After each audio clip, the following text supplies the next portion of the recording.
Hello everyone, good morning, welcome to my new blog. कैसे हैं आप सब? आई होप आप सब एकदम अच्छे से होंगे दोस्तों, मज़े में होंगे। और अभी मैं पहुंच चुकी हूं अलवर भानगढ़ किला घूमने।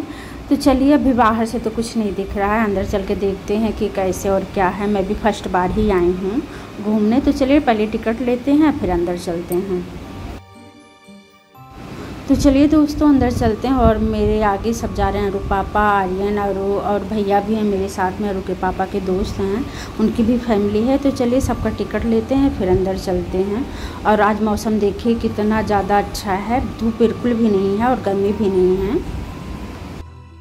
यहाँ तो धूप होती तो बिल्कुल भी नहीं घूमने को मिलता। और ये देखिए आर्यन को पता नहीं क्या दिख रहा है, आर्यन बोला है तांत्रिक की कुटी है। तो चलिए आगे देखते हैं। अभी तो बहुत पीछे हैं हम लोग, बहुत पैदल चलना पड़ेगा। तो चलिए चलते हैं। और अच्छा है कि मौसम बहुत अच्छा है, नहीं धूप में तो बिल्कुल भी नहीं घूम पाते, क्योंकि यहाँ तो कुछ भी नहीं है भाई, छाया कि कहीं भी बैठ जाओ।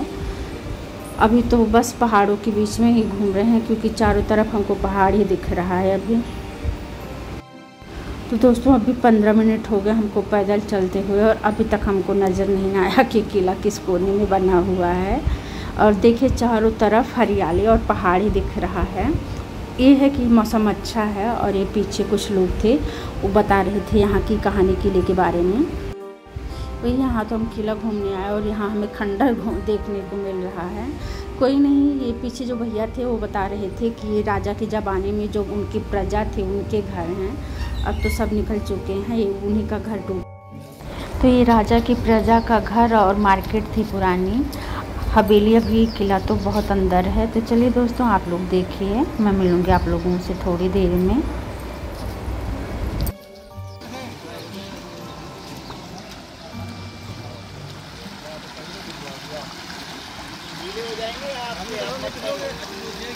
आराम से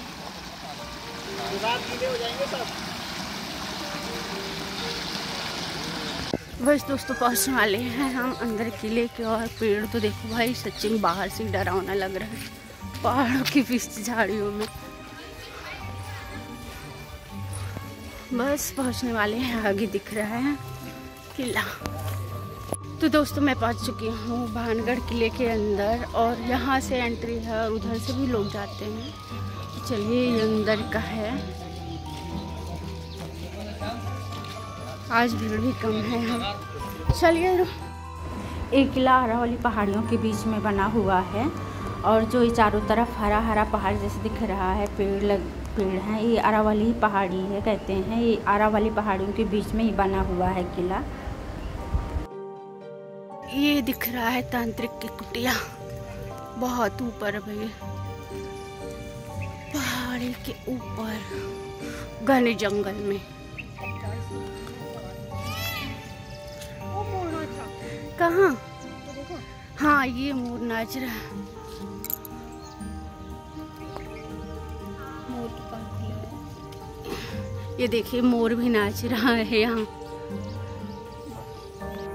तो दोस्तों किले के अंदर पहुँचते पहुँचते तो बिल्कुल ही हालत ख़राब हो गई थी। ये तो मन कर रहा था यहीं बैठ जाएं और अंदर ना जाएं, लेकिन अंदर जाना था, आए थे इतनी दूर। तो दोस्तों ये रहा किला का मंदिर, जो किला के अंदर मंदिर होता है जहाँ रानी पूजा करने आती थी, ये वही मंदिर है। और ये है सामने झरना निकल गिर रहा है, मैं आप लोगों को आगे से दिखाती हूँ। पानी है, ये रहा झरना। इस कुंड में महारानी नहा के और यहाँ से ही निकल के फिर मंदिर जाती थी तैयार होके पूजा करने के लिए।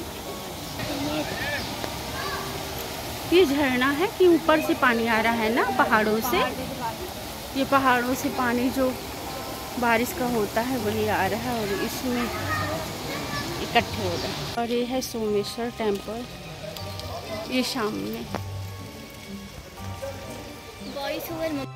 तो दोस्तों अभी तो किले के अंदर हम पहुँचे ही नहीं, बाहर बाहर ही घूम रहे हैं, मंदिर ही देख रहे हैं। ये भोलेनाथ का मंदिर है जहाँ महारानी आती थी रोज़ पूजा करने, तो ये वही मंदिर है। और बारिश की वजह से देखिए कितना गंदा हो रखा है, काई सारी दुनिया भर की पड़ रखी है। और यहाँ सफाई भी तो कौन करे, यहाँ कोई रहता ही नहीं है। तो बस ऐसे ही था। चलिए अंदर किले के अंदर चलते। तो चलिए दोस्तों, सबसे पहले भोलेनाथ का दर्शन करते हैं। मंदिर पहुंच गए हैं। जय भोलेनाथ बाबा की। तो दोस्तों, हम लोग भोलेनाथ का दर्शन करके अब आ गए हैं जाने के लिए अंदर किला के। तो आगे आप लोगों को दिख रहा है किला। बहुत लंबी चढ़ाई है यार, चढ़ने में ही हालत ख़राब हो गई, पसीने आ गए क्योंकि इतना ठंडा मौसम था, तब भी सबके पसीने आ रहे थे, तो सब परेशान थे। और ऊपर जाके क्या देखने को मिला, कुछ नहीं। तो चलिए देखते हैं ऊपर जाके। तो दोस्तों, हम लोग पहुंच चुके हैं अंदर किला के। और ये देखिए ऊपर से इतना अच्छा व्यू आ रहा था और ऊपर जाके कुछ नहीं मिला, सिर्फ खंडर था। और ये भारत का नंबर 1 भूतिया किला माना जाता है। इसमें कहते हैं इसकी अलग अलग तरह की कहानियाँ हैं।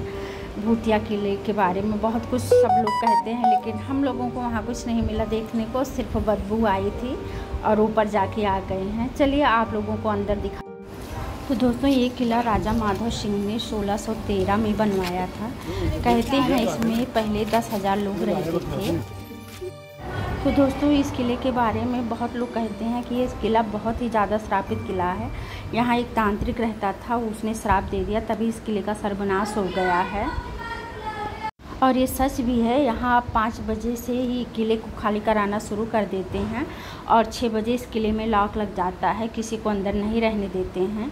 कहा जाता है कि जो भी यहाँ रहता है उसका सुबह तक कोई पता नहीं रहता है। यहाँ रात के 12 बजे तक रानी की हंसने की, रोने की आवाज़ें आती हैं और चलने के पायल की उनकी आवाज़ें आती हैं। तो दोस्तों, यहाँ का यही मान्यता है। और ये किला अब बिल्कुल खंडर हो चुका है, इसमें कुछ भी नहीं बचा, सिर्फ दीवारें ही बची हुई हैं, बाकी कुछ नहीं है। ये अंदर का व्यू है, देखिए इसी तरीके से ये पूरा किला है, सिर्फ थोड़ी थोड़ी दीवारें हैं इसमें और बाकी कुछ भी नहीं रहा है।